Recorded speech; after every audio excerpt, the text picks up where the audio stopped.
নমস্কার বন্ধুগণ, সুপ্রভাত। আজ 23শে সেপ্টেম্বর 2023 শনিবার হওয়ায় মার্কেটে আজকে নন ট্রেডিং ডে। আর এই নন ট্রেডিং ডেতে আমরা বেছে নিই দুটি স্টক, যেখানে আমরা পরবর্তী সপ্তাহের প্রথম ট্রেডিং ডেতে আমরা এন্ট্রি নেব এবং আমরা কি করব না এটাকে অবজার্ভ করব যে কী রকমের আমরা মুভমেন্ট পাচ্ছি।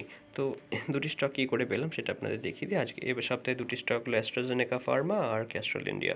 এখানে আমরা লাস্ট রেট প্রাইস পার করে নিয়েছি। এখানে গত 60 দিনের অ্যাভারেজ ভলিউম, এখানে গত দিনের ভলিউম, এখানে ভলিউমের মাল্টিপল অর্থাৎ অ্যাভারেজের থেকে কত গুণ বেশি, এখানে চেঞ্জ পার্সেন্টেজ কত পার্সেন্ট চেঞ্জ এসেছে, আর এখানে পেয়ে যাচ্ছি আমরা সিগন্যালের স্ট্রেংথ কত রয়েছে। এখানে একটা সূচি, যে সূচি থেকে আমরা এটা শর্ট করে নিয়েছি সেই সূচিটা হচ্ছে, এখানে আমরা 200টির মতো স্টক বেছে নিয়েছি যাদের রিটার্ন অন ক্যাপিটাল এমপ্লয়েড অর্থাৎ ROCE 20%-এর উপরে, আর ডেট টু ইকুইটি রেশিও অর্থাৎ ঋণের বোঝা 5%-এর থেকেও কম। এরপরে আমরা চলে যাচ্ছি টেস্টিংয়ের ট্যাবে আমরা এখনও পর্যন্ত যে স্টকগুলো এন্ট্রি নিয়েছি সেগুলোতে কেমন পার্সেন্টেজ ওয়াইজ গেইন বা লস দেখাচ্ছে সেগুলো আপনাদেরকে এক ঝলকে দেখিয়ে দিচ্ছি। ডান দিকে আপনারা লক্ষ্য রাখতে পারেন। আর যদি কোথাও দাঁড়ানোর মনে হয় যে ভালো করে দেখবেন, তো সেখানে আপনারা পজ বা ভিডিওটিকে পজ অথবা স্ক্রিনশট নিতে পারেন।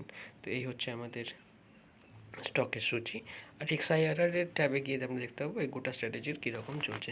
এখানে আমরা দেখতে পাচ্ছি যে XIRR-এ অর্থাৎ যে extended internal rate of return XIRR তাকে বলে, প্রায় 70% আমরা গেইন দেখতে পাচ্ছি। স্ট্র্যাটেজিটা চলছে 202 দিন ধরে। স্ট্র্যাটেজিতে পোর্টফোলিওতে আমরা লাভ দেখতে পাচ্ছি 47,144, আর পোর্টফোলিওতে পার্সেন্টেজ ওয়াইজ আমরা দেখতে পাচ্ছি যে গেন 16.67%। দেখুন এখানে এবার আমরা ধীরে ধীরে দেখাচ্ছি স্পার্ক লাইন হচ্ছে আমরা এন্ট্রি নেওয়ার পরে স্টকটি কেমন মুভ করেছে সেটা আপনারা দেখতে পাবেন। তো দেখুন ডটলাতে দেখুন ইনিশিয়ালি প্রচুর গেন নেওয়ার পরে মার্কেট কিন্তু সাইডওয়েজ হয়ে গিয়েছিল। যাই হোক, পারাস দেখাচ্ছি ধীরে ধীরে। আপনাদের যদি কখনো কোনো ক্ষেত্রে মনে হয় যে আরও ভালো করে দেখা দরকার, তো ভিডিওটিকে পজ অথবা স্ক্রিনশট নিয়ে নেবেন। তো এই হচ্ছে আমাদের বিভিন্ন, যেমন ধরুন ইন্ডিয়া মার্ট কিন্তু আমাদের এন্ট্রি নেওয়ার পরে বেশ খানিকটা নিচে এসেছিলো। এরপরে আরও দেখুন স্টক, এখানে দেখুন জিএমএম ফডলার উপরে যাওয়ার পরে আবার নিচে আসে। তো আমরা কিছুই করিনি, আমরা ওভারঅল পোর্টফোলিওর উপরে নজর রাখবো। তারপরে যখন আমাদের মনে হবে যে এখানে আমাদের প্রফিট বুক করার, তো আমরা করবো, অথবা আমরা এই স্ট্র্যাটেজিটা চালাতেই থাকবো। তো এই হচ্ছে আমাদের আপডেট। তো দেখা হচ্ছে আপনাদের সঙ্গে পরবর্তী ভিডিওতে। ভালো থাকবেন সকলে।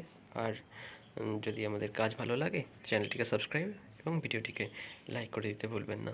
দেখা হচ্ছে আপনাদের সঙ্গে পরবর্তী ভিডিওতে। নমস্কার।